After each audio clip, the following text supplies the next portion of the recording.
परमेष्ठियों की शरण कहें अथवा चार शरण कहें, अरहंत, सिद्ध, साहू और धर्म, इन केवली पन्नत्तो धम्मो मंगलम, केवली पन्नत्तो धम्मो लोगुत्तमा, देवली पन्नतम शरणम पवज्जामी। तो जो है उसमें भी वो ये कह रहे हैं ते विहु चिट्ठ ही आदे। और इसका एक अर्थ तो और बहुत प्यारा है।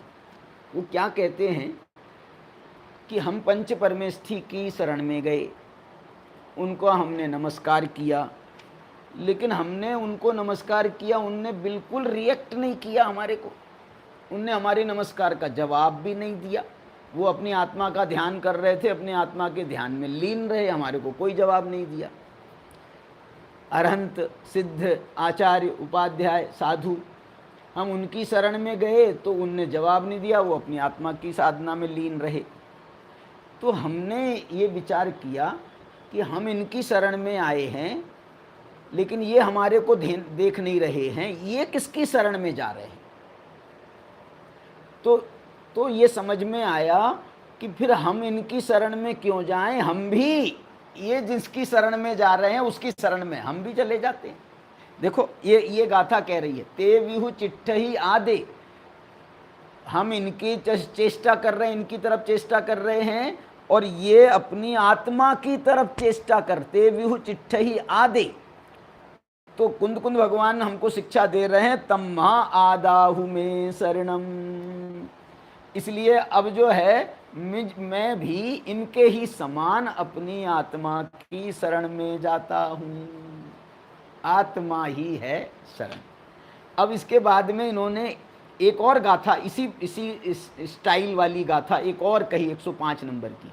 वो गाथा में उन्होंने 4 प्रकार की आराधनाओं को याद किया। देखो तो ये 4 प्रकार की आराधना कौन सी हैं? सम्मत्तम सन्नाणम सच्चारितम ही सत्तवम चेव। सम्यक्त्वम माने सम्यक्त्व आराधना, सन्नाणम माने सम्यक ज्ञान की आराधना, सच्चारितम चारित्र आराधना, सत्तवम माने तप आराधना। ये 4 आराधनाएं हैं। ये जो 4 आराधनाएं हैं, तो ये कह रहे हैं ये 4 आराधनाएं तो दर्शन ज्ञान चारित्र और तप की आराधनाएं हैं। लेकिन मैं आपको एक ऐसी बात बताता हूँ जिसमें देखो, आप दर्शन आराधना करोगे तो ज्ञान आराधना नहीं होगी, ज्ञान आराधना करोगे तो उसमें चारित्र की आराधना नहीं होगी, आपको अलग से करना पड़ेगा।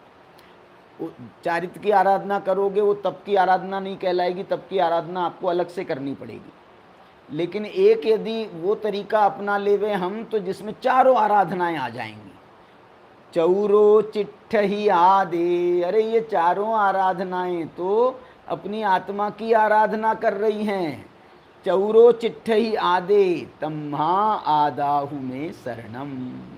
इसलिए ये समझदारी की बात ये है कि हमने ऐसा काम करना जिसमें सारे के सारे धर्मों का समावेश हो जाए। अरे ये तो 4 आराधनाओं का नहीं, इसमें पंच परमेष्ठियों की शरण भी इसी में आ गई, आत्मा की आराधना में 4 आराधनाएं भी आ गई, रत्नत्रय भी इसी में आ गया। आत्मा की आराधना करो, रत्न की आराधना भी उसमें ही आ जाएगी। मतलब सारे धर्म के जितने भी अंग हैं, 10 धर्म कहो, 12 तप कहो, 22 परिचय कहो, जो भी हैं धर्म के अंग, ध्यान कहो, सारे धर्म के अंग उस एक आत्मा की आराधना में समाविष्ट हो जाते हैं।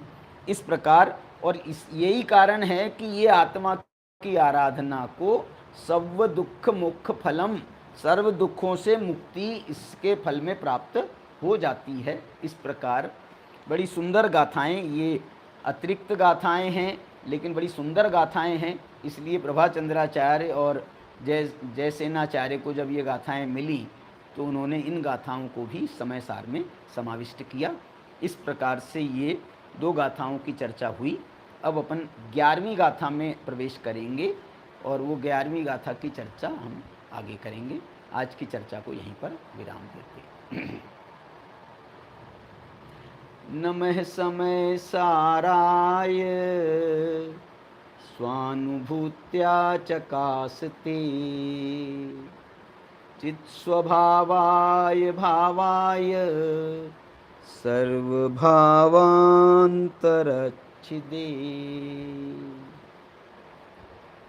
सभी को जय जिनेन्द्र।